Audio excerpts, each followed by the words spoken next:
நேற்றைக்கு பேசிய தொழில்துறை அமைச்சர் கீர்த்தனா அவர்கள் ஜான் அண்ணா, விஷ்ணு அண்ணா, புசி அப்பா ஆகியோருக்கு நன்றி. இறை விட்டு விட்டார்.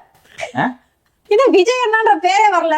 எனக்கு சிவகாசி பொருந்தும் என்று கணித்த என் அண்ணன்கள் விஷ்ணு மற்றும் ஜான் ஆரோக்கியசாமி அவர்களுக்கும், என் திறமையை நம்பி வாய்ப்பு கொடுத்த என் அப்பா புசியானந்த் அவர்களுக்கும், ஆதவ் சார் அவர்களுக்கும், என் விஜய் மூஞ்சியை வச்சுதான் நீங்களே எம்எல்ஏ ஆனீங்க. விஜயின் அமைச்சரவையில் நீங்கள் அமைச்சராக இருக்கிறீர்கள்.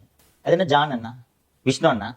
என்றைக்காவது அதிமுக ஆட்சி நடக்கும்போது சின்னம்மா சசிகலாவுக்கு நன்றி என்று யாராவது சொல்லியிருக்கிறார்களா? சொல்ல முடியுமா?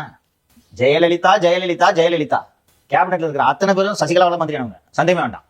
சசிகலா தான் அமைச்சரவை முடிவு செய்தது. வெளில சொல்லுங்க யாராவது. அம்மா தான். ஆனால் இன்று தமிழகத்தின் முதல்வர், தாவேக கட்சியின் தலைவர், இவரை மீறி விஷ்ணு அண்ணா, ஜான் அண்ணா. அப்போது உங்களுக்கு முதலமைச்சரை விட விஷ்ணு அண்ணா மீதும் ஜான் அண்ணா மீதும் தான் மதிப்பும் மரியாதையும் விசுவாசமும் இருக்கிறது. இப்ப நீங்க யாருக்கு ரிப்போர்ட் பண்ணுவீங்க? இப்போ வெட்ட வெளிச்சமாகி விட்டதா? அமைச்சரவை யார் முடிவு செய்தது என்று ஆலோசனை எடுத்துக்கலாம்.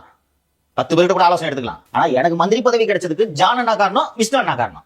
புஷியை சொல்லியிருந்தா கூட நான் பெரிய அளவில் நான் இதை ஒரு உறுத்தலாக பார்த்திருக்க மாட்டேன். முதல்ல அவங்க 2 பேரும், அதுக்கப்புறம் தான் தொழில்துறையே கட்டுப்பாட்டில் வைத்திருப்பது ஜான் அண்ணா, விஷ்ணு அண்ணா. கரெக்டா?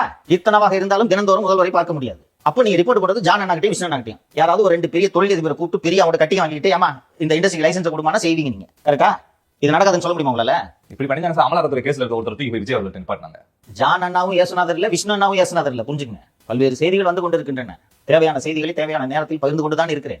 ஏன் சார் திரு விஜய் அவர்களுடைய பேரை இன்க்ளூட் கூட அவங்க பண்ணல? மறந்துட்டாங்களா? எனக்கு இந்த பதவி ஜான் அண்ணாவும் விஷ்ணு அண்ணாவும் போட்ட பிச்சை. இது சொல்லக்கூடாதுன்னு கூட அந்த பொண்ணுக்கு தெரியல பாருங்க. இயல்பா சொல்லிச்சு. அவங்க இல்லைன்னா மந்திரி இருக்க முடியாது. சோ ஜான் அண்ணா வாழ்க்கை, விஷ்ணு அண்ணா வாழ்க்கை. முதலமைச்சர் இதையெல்லாம் கட்டுப்படுத்த வேண்டும். இந்த அரசு விஜயின் அரசு. மக்கள் வாக்களித்தது விஜய்க்காக. விஷ்ணு அண்ணாவுக்கும் இல்லை, ஜான் அண்ணாவுக்கும் இல்லை. அவர்